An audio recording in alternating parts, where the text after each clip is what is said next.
First off, what I want to do is, my name is Jim Thayer. I'm with the St. Paul Mayor's Advisory Committee for People with Disabilities. It's a long title. Well, the first thing I want to do is make sure that everybody in here that's on that committee, raise your hand right now. Okay? All right, there we go. These are the people that I'm proud to be associated with, and the reasons these sort of things happen. Okay, so all right, you can put them down now. I won't ask you to come up and speak. Okay. I don't have a list of who's here as far as what organizations, but maybe I can do that at the end. One thing I know is you are here because of a voting issue, and we all have, as American citizens, have a privilege to vote. And we want to make sure, even if you have a disability, you know how to do that. So if you don't know how to get out of your house on voting day, we're going to figure that out. Or if you have maybe low vision or hearing, there are ways to vote, and we all make sure that can happen. Now, here's the one thing I know for sure. You didn't come here to listen to me. So what I want to do right now is I want to introduce you to someone who's going to make some opening remarks, and that would be Mayor Chris Coleman. So Mayor, I'm going to have you come up and speak. The floor is yours. Thank you. Good evening, everyone.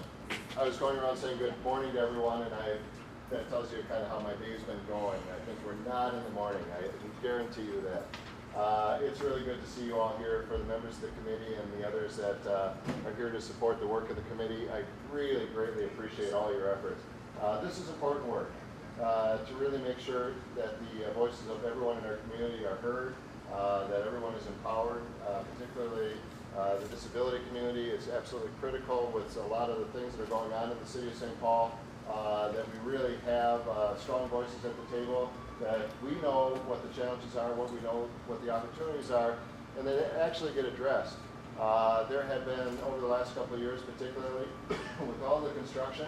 I love construction in St. Paul, don't get me wrong, but we also know that that presents a lot of barriers and a lot of obstacles, and that's one of the critical things to address.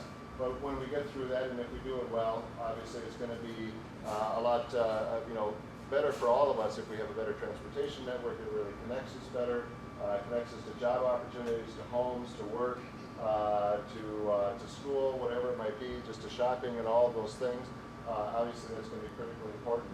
And one of the things that I know we're focused in on this year is really looking at making sure that everyone in the community gets out to vote. It's kind of an interesting year in that sense because there are a lot of efforts to try to really restrict people's ability to vote. And it is really unfortunate because I think that the most fundamental thing that we have going in the United States of America is the ability to have your voice heard, the ability to vote, to get out to the polls on election day, particularly a year where the presidential race is up, a lot of, the United States Senate seat is up, you have a lot of local races, you have all the congressional seats. So absolutely critical that we get out to vote and make sure that everyone has that opportunity. And that we're aware of what those opportunities are and how one that might have a challenge getting to the poll can find alternative ways to vote, whether that's through absentee ballot or through transportation systems that can get people down to the polls. Whatever it might be, I think it's going to be critically important that we all are aware of that. So, I assume that those of you that are on the committee, you're active, you're engaged, you know your rights. I hope that you vote for me, although that's not, that's not till next year, so don't worry about that. But what we all can do in this room, what all you on the committee can do, is to really help empower others to know what their rights are to vote and how to get out to the polls and why it's important. I think sometimes we just assume that everyone has the same perspective that we do. That we just assume that these things are important. And there are a lot of people, as we know, that don't go out to vote and they don't really think about it very much, or don't kind of say, well, that's not for me, or I can't have an impact on it. Tell your personal stories. Tell your stories about why you think it's important. I always like to tell the story about when my wife and I were first married. We were assisting in running a campaign for a guy that was running for the city council. He won by 49 votes on election night. He lost by 2 on the recount. 2 votes. And I can't tell you the number of people that came up to me afterwards and said, boy, I just got busy that night, I meant to vote, or I sure wish I could have, or even the worst, I didn't think it would matter. We saw just recently in the 5th Ward in the North End neighborhood, Cole Park neighborhood, that election was decided by just a few dozen votes. Every vote matters, and so particularly in the disability community, it is absolutely critical that every one of your voices is heard, every one of us understands that, and we do everything that we can to spread that message. So please work on this hard. We've got a big push, and I think we can get it done. Because then we can start working on some of the other challenges that we face as a community in terms of work, in terms of housing, transportation, all of those things that are critically important to all of us. So thank you for the work of the committee. Thank you all for being willing to step forward and volunteer. I greatly appreciate that because I know that there are 1,000 other things we can all be doing. We have work and we have families and we have things to do, baseball games to watch if nothing else. But the fact of the matter is when you step up, when you actually get engaged and get involved in these advisory committees, it makes the world a difference. And I really, really deeply appreciate all that you're doing. So, Jim, I don't know if we, if we want to take some questions or Anybody whatever, have a some couple questions minutes, for but the mayor? Oh, come on. it's a shy group. Come on, I know you guys aren't shy. Okay. Well, wait, we got one over here. Look at that. Hi, Mark Hughes. Very great to see you. One of the things that I'm looking forward to at St. Paul's and the St. Paul Saints Stadium, as co-chair of this committee with Jim Clair, how can we as a community help out? Can we get involved in accessibility when the time comes with general contractor selection? Yeah, absolutely. It will be absolutely an important piece of the construction of the stadium. Quite frankly, for me, it's one of the reasons why we have to move forward on another stadium. People like the Saints, it's affordable, it's you sprung a leak. It's important, but at the same time, if Saints are great, but that stadium is not particularly easy for people to get around in. No. If you have to use restrooms, if you try to get something to eat, it's a disaster. It's a disaster for able-bodied people. It's a disaster for members of the disability community. And so we absolutely have to figure out how we can incorporate from the very beginning the best design principles. And then if you look at that from the standpoint of the light rail line ending just a block or so away from that facility, it makes a world of difference in terms of people being able to get to that. And the thing I love about the Saints, and the one thing that they have promised is the ticket prices are not going to go sky high when they get there. The ticket prices at Midway Stadium are going to be the same ticket prices you're going to see at the new stadium. And that's going to be important for families and for all of us on limited incomes or whatever it might be. So we look forward to your work on that. I was there when you were trying to get the bonding issue settled, so I'm just fortunate. It was interesting. Yeah. But we haven't for sure got the money from the state yet, but I'm very optimistic, and we'll have an application into the Department of Employment and Economic Development next week. And I'm very, very hopeful, knocking on paper or whatever, that we're going to get the funding for that, and we'll start building this facility. I'd like to break ground this August, so I think that'd be really fun. Mayor, it's a pure delight, and I can only say this for me, but I can say it for the rest of our committee.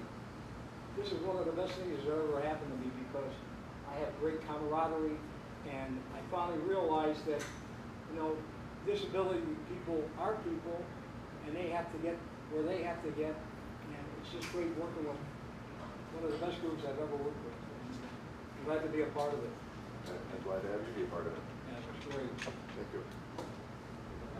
Did you say the mayor's race was next year? Next year. Next year. And are you going to run again? I am intending to run again. How long is the term? 4-year terms. So that I have, in addition to the work that we have before us in the city of St. Paul, I'm looking forward to 2014 when the light rail opens. With a lot of push, we're going to have the new stadium open. We'll have the Lund's grocery store with the Penfield project open. We'll have construction on the Ordway for an expansion to McKnight Theater. There's a lot of things that are in the works right now that I'm very excited about. And the changes that are going to occur as the light rail line opens at the beginning of 2014 are going to be exciting. The other unique opportunity I have, and I think that I'm really excited about this, is for the first time since since George Latimer, St. Paul Mayor will be the head of the National League of Cities in 2014. So I'll be able to take what we are doing in the city of St. Paul to a national stage and really be able to talk about some of these critical issues, and hopefully some of the issues that this committee in particular will be working on. So looking forward to that. My question's in regard to the intellectually challenged. When we go to the voting polls, like if you go with somebody who has like intellectual disability, I've gone with my daughter before, I just assume I can go in and read that ballot to her and she can vote, I can have hands off, but is there a law per se that says you can or cannot go into the voting booth with somebody with an intellectual handicap to help you vote, or? I'm unaware of anything that would keep you from having an assistant in the polling booth with you. And so I would have to, I mean, maybe that's one of the things that the committee can help us. We're actually going to cover this. Discover? Okay, We'll good, cover thanks, We'll Jim. get there.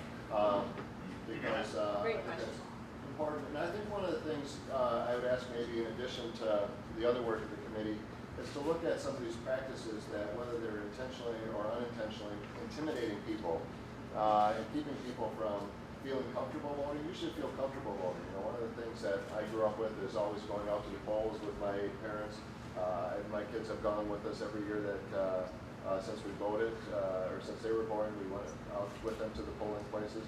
And they, you know, so they feel comfortable. But a lot of people, you know, they see barriers, and so it's important that we kind of figure out how do we work to eliminate those barriers. How do we make people feel comfortable and really feel like this is their right, and you know, they demand the opportunity to vote. So Maybe even if there was a trusted reader, like if you had a reader available there as part of the voting staff, you know what I mean? That way maybe people would perceive that people were, you know, misvoting or using people's vote. But like if there was a trusted person that you trusted on your staff, sometimes it's just the reading part of it that's a little bit of a barrier. That they watch the news, they maybe know who they like for a candidate.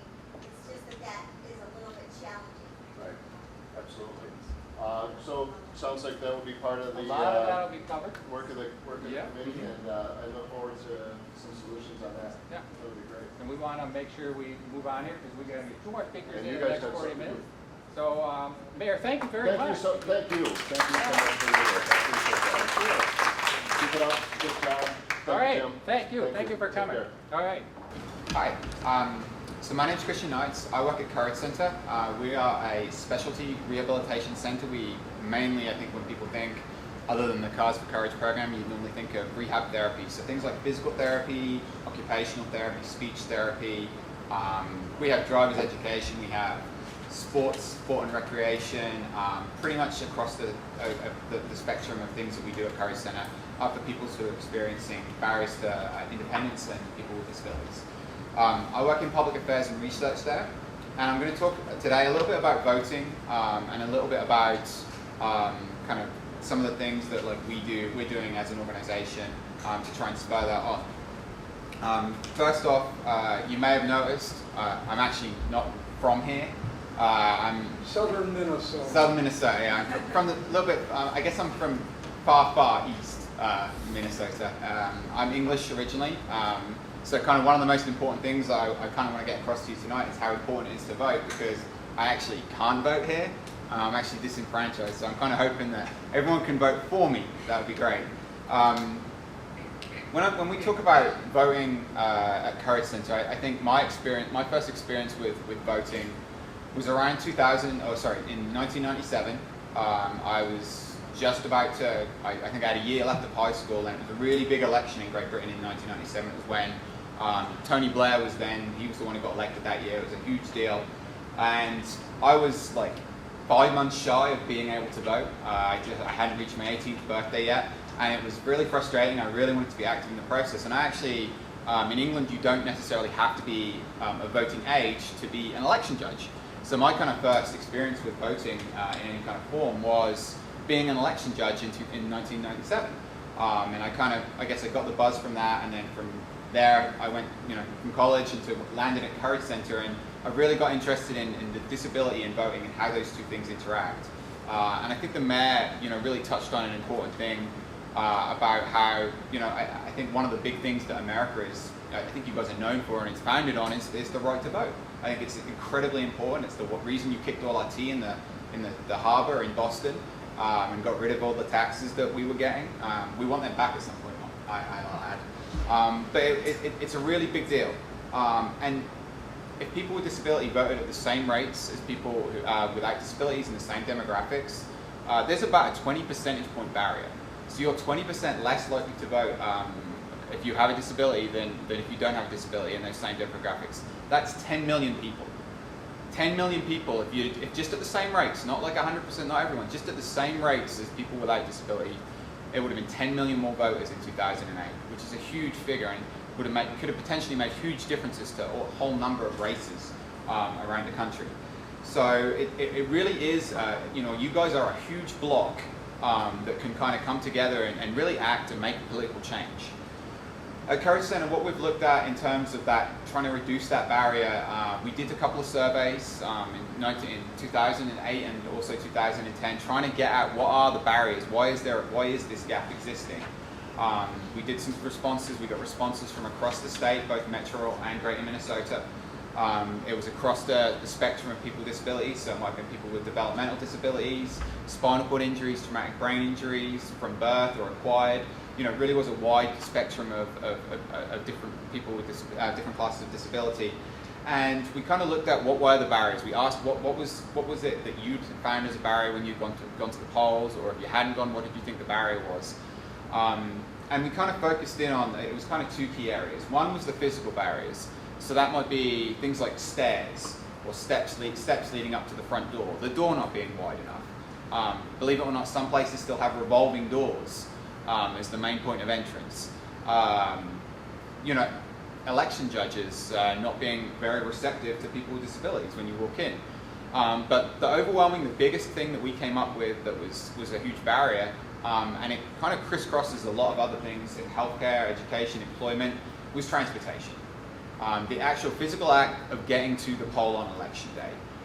We found that 34% of the people that responded to our surveys were having issues with that transportation issue, getting to the poll on election day and being able to vote. So we looked at different ways in which we thought we could maybe find a solution to fix one of these problems or try and help out with this problem. And what we came up with is working with the Council on Nonprofits and a bunch of other partners, including the Minnesota Consortium for Citizens with Disability, Merrick Incorporated, who are a day training and rehabilitation coalition that are based in St. Paul, was coming up with free rides to the polls on election day. We did it in 2008, and then we repeated it in 2010.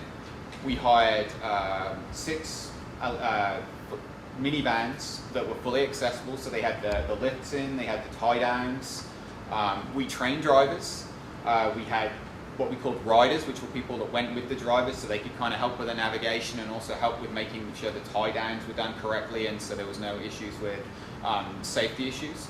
We got the insurance. We got a free phone hotline number. We did a kind of the communications outreach, trying to get postcards to as many people as we can to say that, give us a call, we'll schedule you a ride. And on both those election days, we provided free rides, or as many free rides as we could, to people around the 7-county metro. We also did people who wanted to volunteer to drive other people around, so maybe people who were more ambulatory or people who didn't have a power wheelchair or wheelchair, so it was easier, they could use their own car, they could drive their own vehicle and give people rides that way. Over the course of the 2 election cycles, we gave over 600 rides on election day across the 7-county metro. We have a huge array of great stories from people who had not been able to vote before. We had a new immigrant who was a professor here. He'd been here for 7 years. He was at the University of Minnesota and had a disability.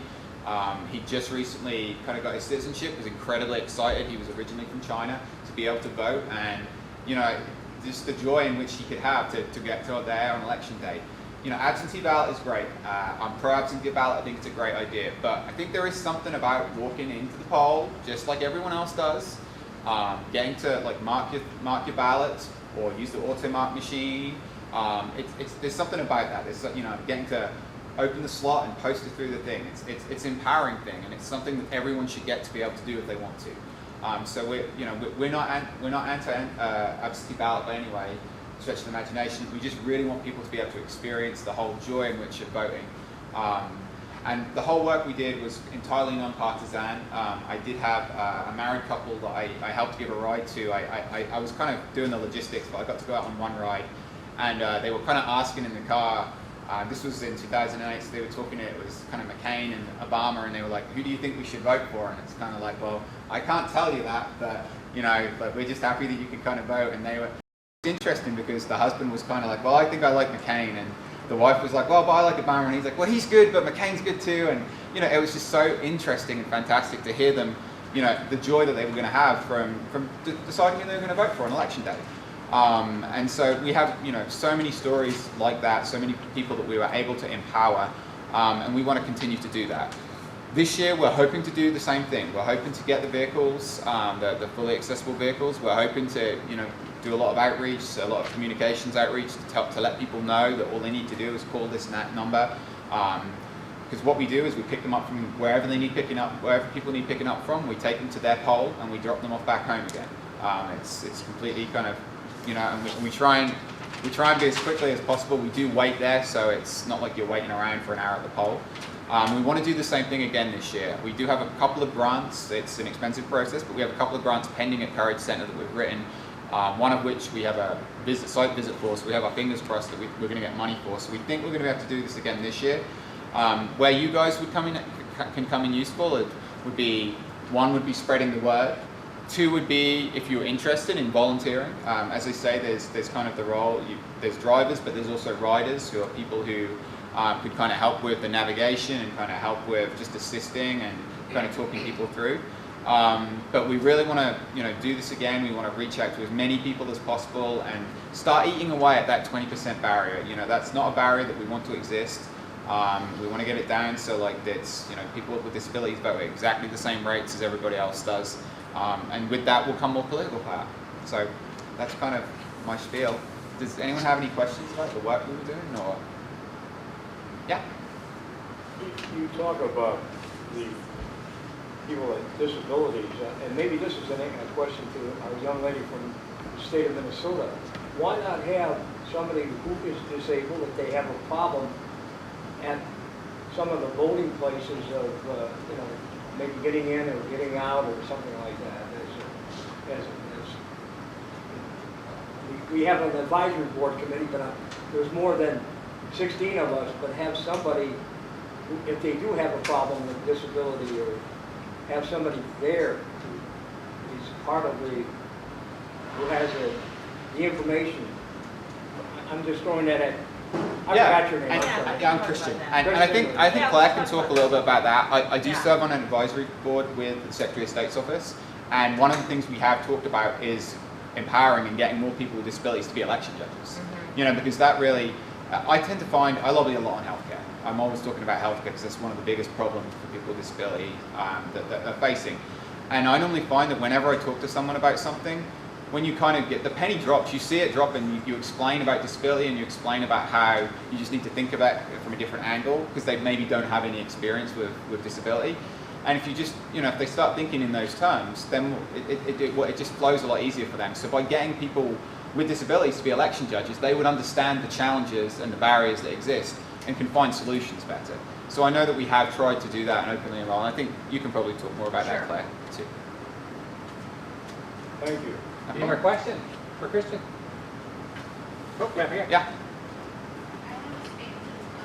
I think the best thing is to try to get people to feel comfortable where they can have dialogue and actually ask them questions. For example, not so much on technical things, but just being able to have a friendly person there and say, okay, and know that that person, you can ask them questions and stuff, and they don't feel like that's they're embarrassed. And that's what we've tried to do with, I think that's why instead of just having a driver, we've tried to have like 2 people along with them so they can talk to the people, you know, if they feel like they have a question that they think they might be, you know, it's a silly question or something, which is not true because there's no silly questions, they can kind of ask about that issue. And also, you know, if they're feeling nervous or they're worried that they might be rejected because, you know, for whatever reason, that person, if they want to, the rider who's with them can go in with them to the poll, or, you know, make sure they find where the line starts, or make sure they know where they need to go. So that's why we try and have that, you know, a couple of people there, so we have someone that can go and try and help out with some of the process, because it can be nerve-wracking if you've never done it before. I know I was, petrified when I first went to vote, was worried about spoiling my ballot or putting the X in the wrong spot or whatever. So we try and have that available so, it is more comfortable for everyone included.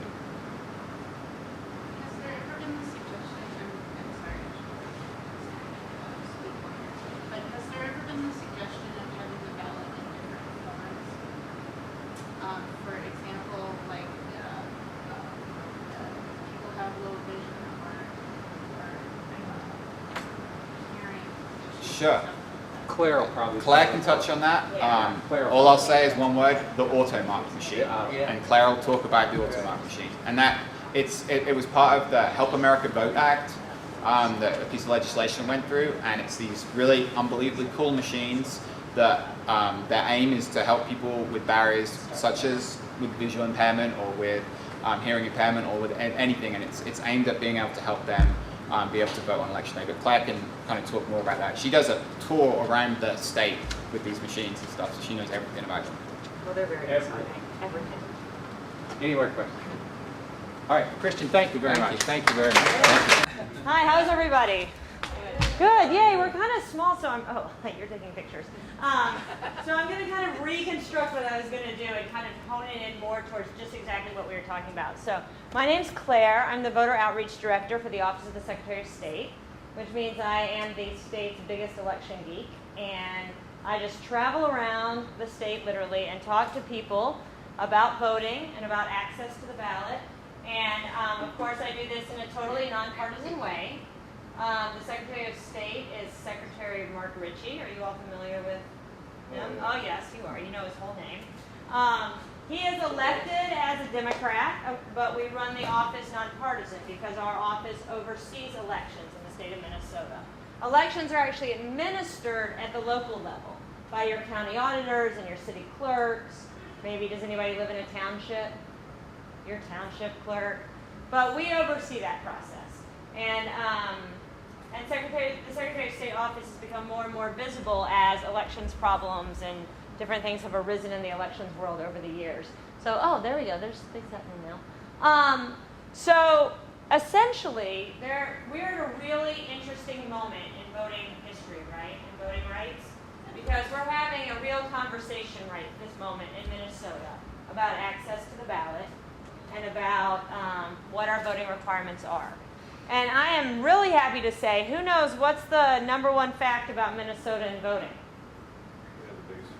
What? Biggest turnout, right? Woo! Give ourselves a hand.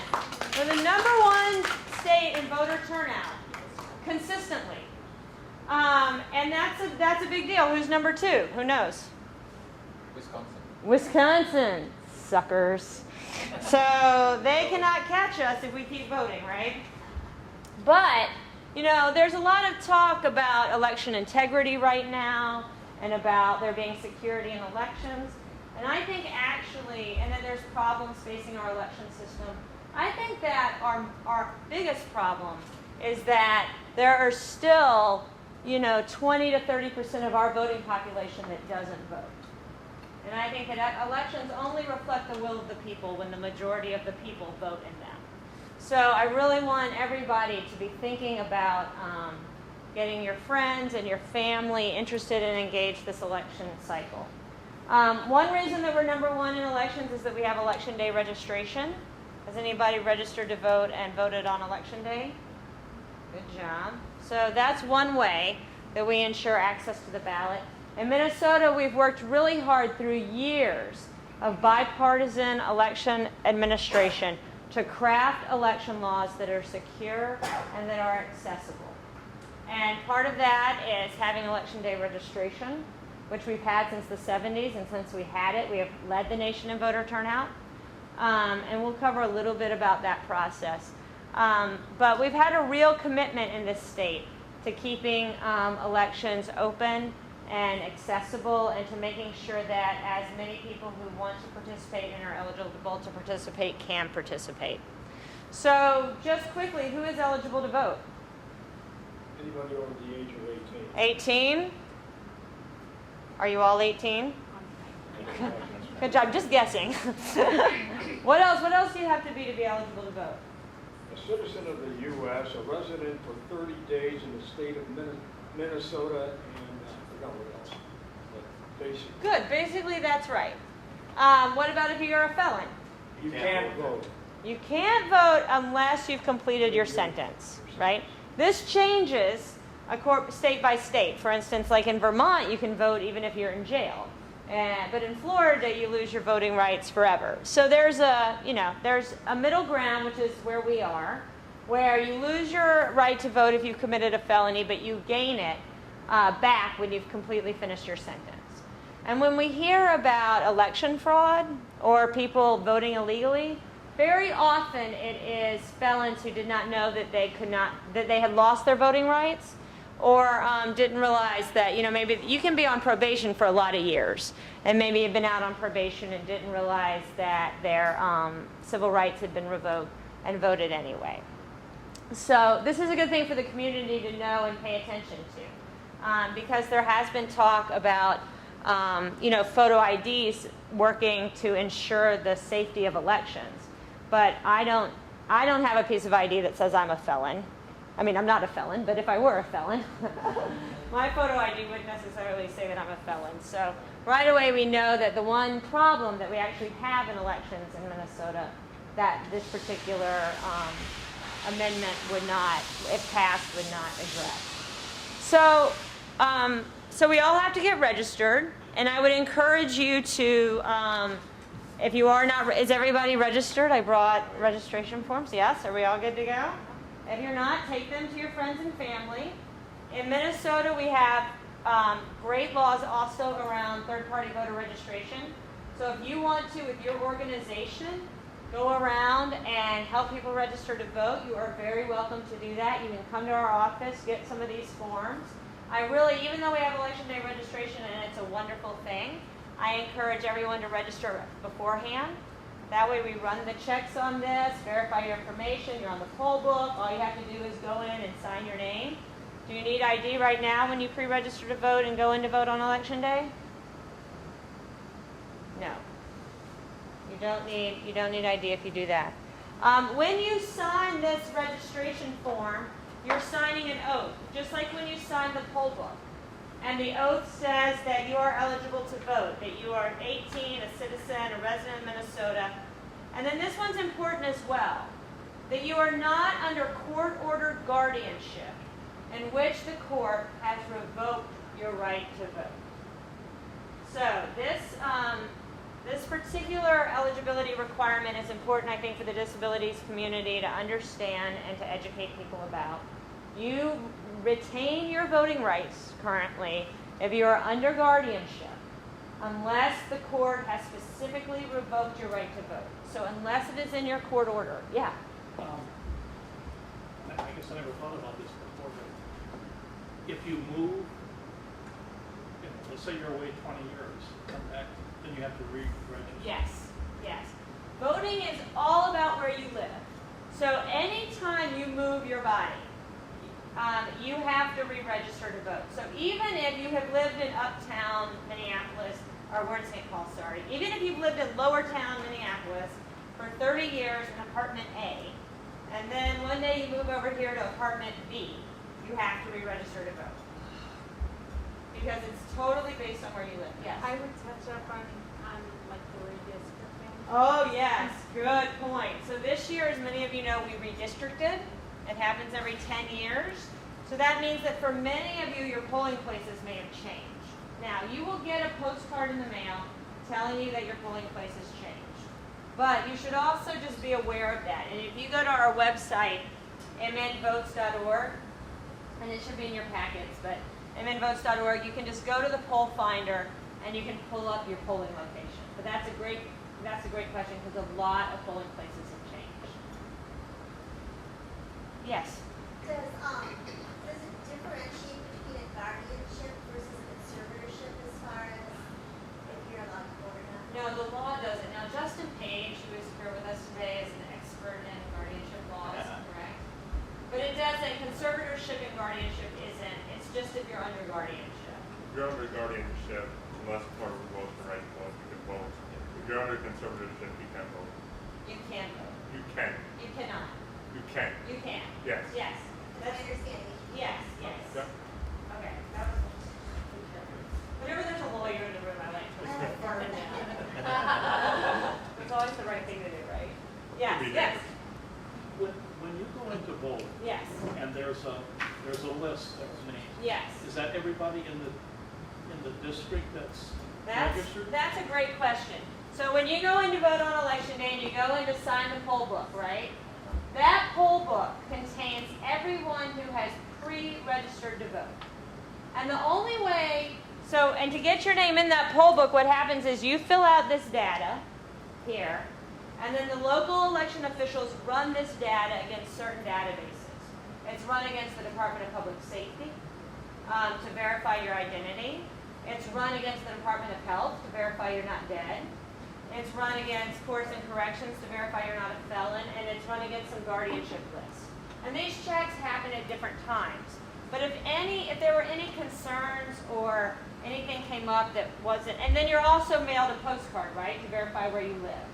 And that's sent non-forwardable. So if your postcard comes back to us, or if it comes up that the court has revoked your right or whatever, you will get a challenge next to your name, a C next to your name in the poll book.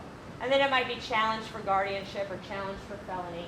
And you actually have the opportunity, when you go to vote, to overcome that challenge by answering a series of questions under oath. Now, when you go in to register to vote on election day, right, you have to provide a proof of residence.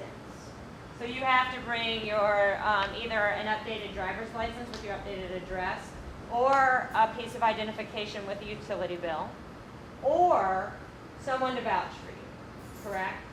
And particularly, again, this is important for people who live in group homes or who live in places where there might be staff there who are going to take them and assist them in voting. Employees of facilities can vouch for all the residents in their facilities, and they can vouch for, their vouching laws are a little bit different when applied to them. They don't have to be actual residents of the precinct, whereas normally when you vouch, you do. And they aren't limited to the number of people for whom they can vouch for. So this is another way in which the state has really worked to guarantee access on election day.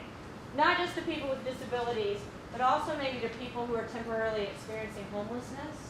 We've had a lot of home foreclosures and people who have lost their residences. Maybe if you've been a victim of domestic violence and you're living in a shelter temporarily, this is a way that people can access the election system if their, residence has changed right before election day.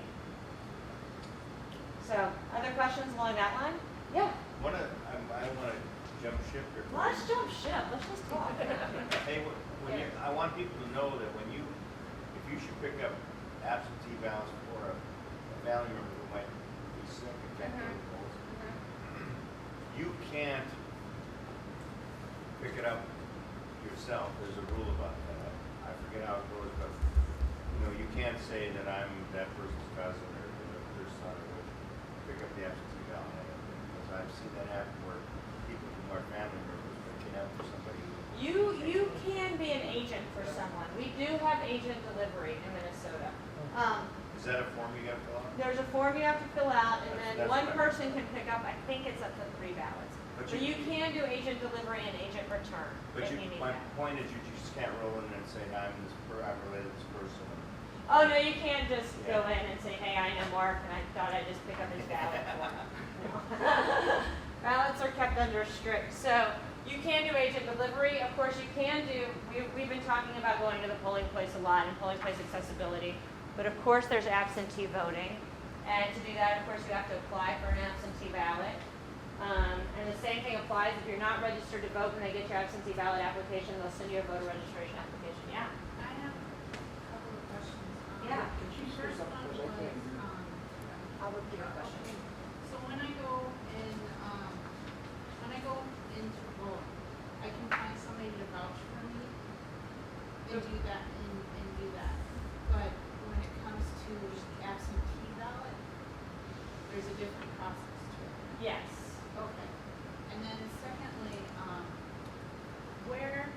how do you know if, with redistricting, if you're you're still registered? Oh, right. So that's a great question. Redistricting will not change your registration status. So even if your district has changed around you, you have not changed. So your polling place may have changed, but your registration status hasn't changed. You only have to re-register to vote if you have not voted in 4 years or if you have moved. Otherwise, your registrations should stay active. Yeah. I had a question. If you're a staff at a facility, Yes. do you have to prove that you're a staff somehow? And You how do. that? Either your employer needs to write a letter ahead of time, and this is what the county and the local election officials prefer, is that the employer provide a list of employees who will be vouching to the polling place where they'll be going. And then you just show your badge or whatever and say, I'm this person with the Dorothy Day shelter. Otherwise, Do you have that ahead of time? you have to do that ahead of time. Otherwise, you need to bring proof of employment with you, and then they'll let you vouch. And then otherwise, to be a voucher, you have to be a registered voter in the precinct, and you have to have knowledge that that person lives in the precinct. And not that, vouching is not used a lot. I mean, there's a lot of talk about vouching, but vouching is not the major way that people register to vote on election day. We do know that were the proposed amendment regarding photo identification, which is going to be on the ballot in the fall, to pass, vouching will be eliminated. There will no longer be the ability to vouch for anyone. And election day registration will end. Mr. Wilson, you talked about this voter ID, and you talked about a particular facet. Criminals who come out, and they do that. If this thing passes, will there be a portion on a card saying that these are ex-felons, or is that against rules and violations? I don't know. That's a good question. I think that might be against rules and violations. I mean, I don't think that. I don't know what that would require. I mean, the truth about it is that we don't know what type of IDs would be issued or would be accepted, because that would be up to the future legislature to decide. We know that it would have to be government issued. That's all we know about the ID. So let's talk quickly about assistance, because you had a really good question about marking ballots and assistance. So just quickly, polling places should be fully accessible. Oh yeah, go ahead. I'm wondering if the amendment passes with voter ID, is there any way they can trace your vote? They can what? Trace your vote. You mean how you voted on the amendment, or? How you, if the amendment were to pass, okay, after that subsequently, is there a way that they can trace? Oh, because you're showing identification? Yeah. I don't think so. I mean, we vote, and then you're divorced from your vote, right? I mean, when you come in and you sign the poll book, you're given a ballot, but then that ballot is never associated with you. Like, the ballot isn't numbered and you're not numbered. The ballot is anonymous. So they wouldn't be able to trace your vote necessarily. Now, part of the thing with the amendment is that it introduces provisional balloting, which is an entirely separate system of balloting, which is complicated, and I'm not going to really explain it right now. All you need to know is it's costly and a big problem. But at that point, a certain number of ballots would be. So if I came into the polling place on election day and I'm like, oh, shoot, I forgot my wallet, they'd be like, oh, no problem. Here, you can vote this provisional ballot. And then I would vote a ballot, but that ballot would be taken and put in a separate pile.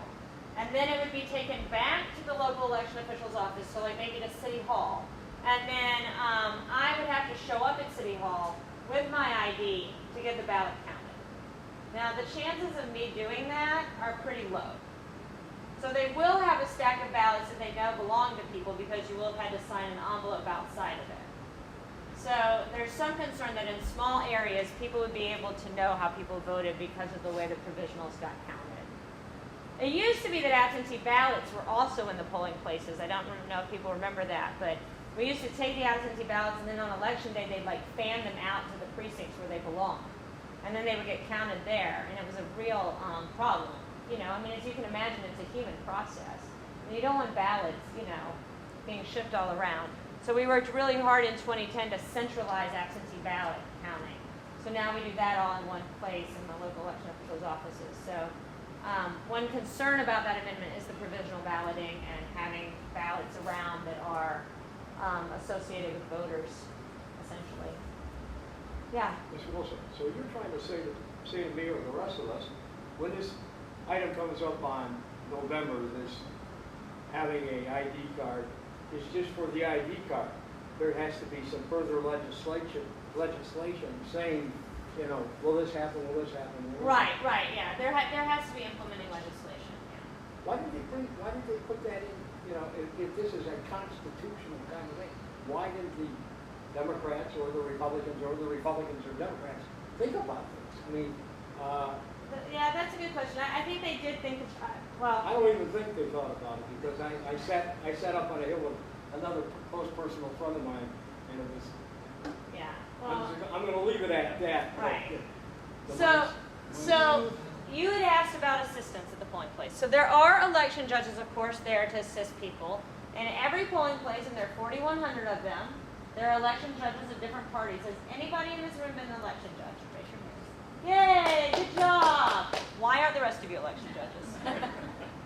You should be, because we need them. And it's a really great job. It's like a super short day. It's like 7 a.m. to 12 p.m. and then you're done. But democracy rests in your hands, right? And you get to help people. Your question was, you know, why aren't there people there? Well, there are people there. And there's one of both major parties in every polling place, a Democrat and Republican, to handle sensitive tasks. They are allowed to assist you in marking the ballot, right? They can help assist you in marking the ballot. And they can mark as many ballots as they need to. They can physically assist.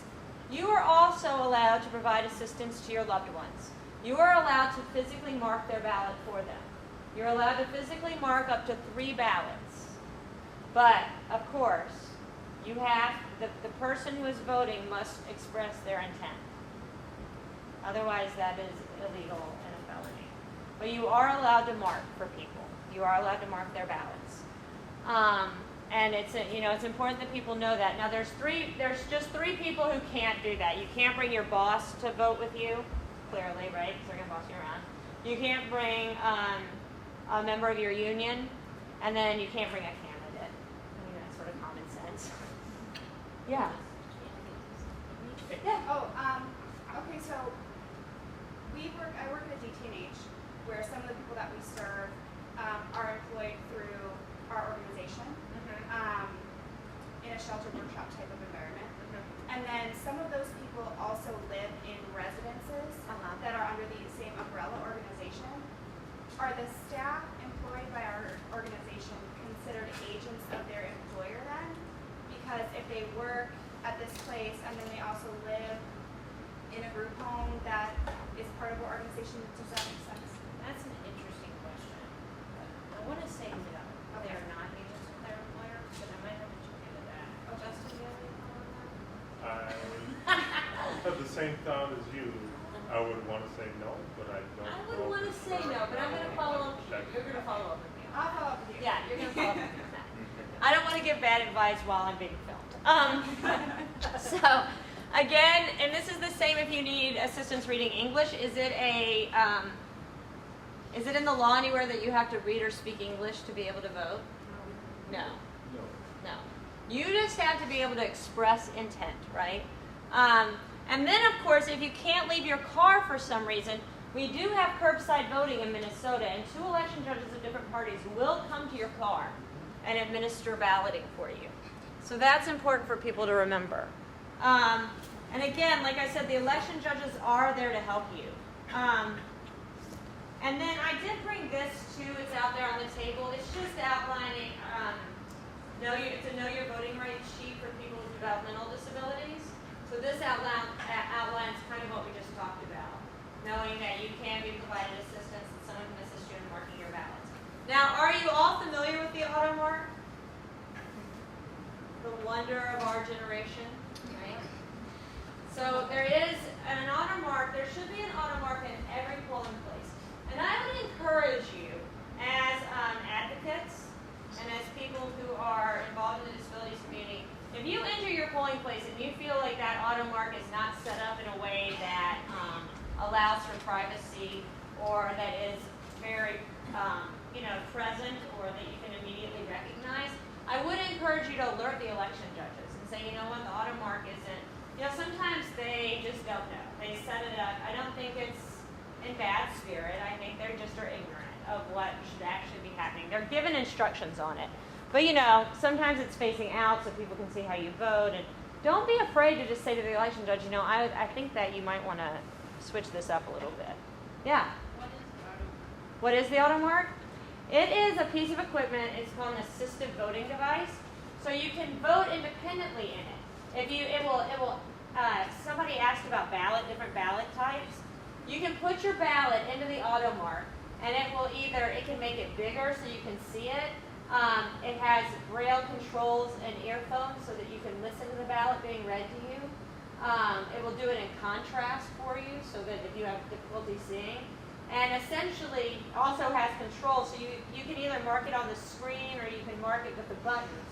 So that if you have a physical disability that makes it difficult for you to mark your ballot, but you want to vote independently, you can use the auto mark. So it's kind of exciting. So, follow-up question. So, for a person with a disability, do they ask for the auto mark? Or? Sure, you can just say, I want to vote on the auto mark. And anybody can use it. I encourage you, just go use it next time. It's fun. It talks to you and, Then it spits your ballot back out. And then you just can't forget to go put your ballot in the ballot counter. People forget that they're not done. Yeah. Now, for people who wants to do that treatment, the auto mark, will there be a curtain to cover it? See, that's a good question. He asked if there's a curtain to cover the auto mark. Typically, there is not. They are supposed to place the auto mark. It is a screen that props up like this so you can't see it. Right. That's why the election judges are supposed to set it up in such a way that there's some privacy. So that's what I was saying. It's in their election judge guide. I edited the guide. I know it's there. But we're talking about 4,100 polling places and 4,100 different ways of setting up the auto mark. So, yeah. But the screen does have also those things that you put up so you can't see what's on the screen. Yeah, like visors around it. Yeah. Other questions? I don't want to go too far over.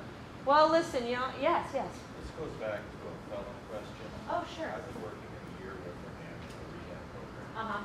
Convicted in another state as a felon. He's been in Minnesota a year plus. The state that he was convicted in takes away the voting right forever.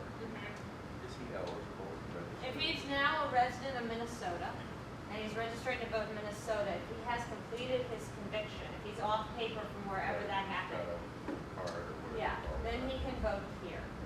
But, they have to pay attention, because then, and the bummer about it is that voting illegally is a felony, so it just is a bad deal for everybody. So we want people to know and to be educated about their voting rights. And that goes across the board. We want everybody to be educated, so feel free. Go to our website, mnvotes.org. You can request a workshop. I'll come do one at any organization. You can find your polling place. You can check on your voter registration status. And my number is right there on that homepage. Feel free to call me if you have any other questions. But you guys are great, and get the word out. Ms. Wilson, I'm asking the same question I was asked by Keith. How many states, I don't know what this gentleman, Indiana. How many states is there a list on the registration? We don't have a list. I mean, the thing is that we just administer election law by Minnesota election law. I mean, So is there a place, where they show these states in? there is a group called the Second Chance Coalition, and they have a lot of resources on their website about this issue. So they may have a list. If the Secretary of State has something. Yeah, we Other don't have states stuff do on that. other states. But our North Dakota has a different, everybody has different voting systems. That's why it's confusing. Across the board about everything. No, I was just wondering if there's a list Right. that you could provide saying, they don't vote here because, or it's Minnesota Oh, right, this or right, that. yeah. Somebody would like to know that. Sure, no, that's a good idea. We should look into that. All right, thank you, guys. Oh, yeah, go ahead. Oh, sure. It might be on the last slide. Is there a last slide? Menvotes.org. Oh, maybe Say it they're. again? I'm sorry. Let's see, where is it? It's maybe it's not on here. It should be. It's MN as in Minnesota, votes VOTES.org. Okay. All right. All right. No other You're questions? right. I want to thank Claire very much. Thank you. All right. All right, I don't want to go over too long. Obviously, it's already just a hair past 7. I want to get my thank yous out. Obviously, thank you to our speakers and to the mayor who's, where did he go? Who's already gone. Okay. One thing I want to make sure, and there's no one here that I can thank, but I want to thank Goodwill for allowing us to use this room. Because this works out really well. And this is a good room. It can hold a lot of people and is ready for us. Yep. Hey, there it is. It said something about Oh, there it is. Oh, good Okay. job. Menvotes.org. Again, I want to thank everybody on the committee. I want to thank everybody here that showed up for this, because we don't have a meeting if you don't show up. It's that important. All right, so I want to make sure to thank all of you for doing that. Also, make sure if you haven't signed the sign-in sheet out there that you do that on your way out. But one thing I want to mention is one thing that the committee worked on quite a bit last year, I believe it was, is our emergency communications form. If you live in Ramsey County and have a disability, we put together this form that can be filled out that if you have special instructions that you need to go to police or fire, such as, well, maybe you can't get to the front door, so they can actually have it on their computer, it says go to the back door. That the police can actually see this, and this is for Ramsey County. We'd love to spread it out past there, but right now that's not what it is. It's for Ramsey County, and it takes a long time to get this form approved and get it together and worded correctly. And we have them on the, they're out here, right? They're on the table there. So if you live in Ramsey County, make sure you get that filled out. You know, if it saves one life, it was worth every hour we put into it. And you never know if it will. You know, so a policeman can actually come up, and we've all been pulled over by the police and they're always looking at their computers. Okay, that's where the information would be. Okay, so I want to thank everybody and make sure you do that. Did I hit everything? Okay. Thank you again. It's hot. Drive careful. Turn your air on. Okay.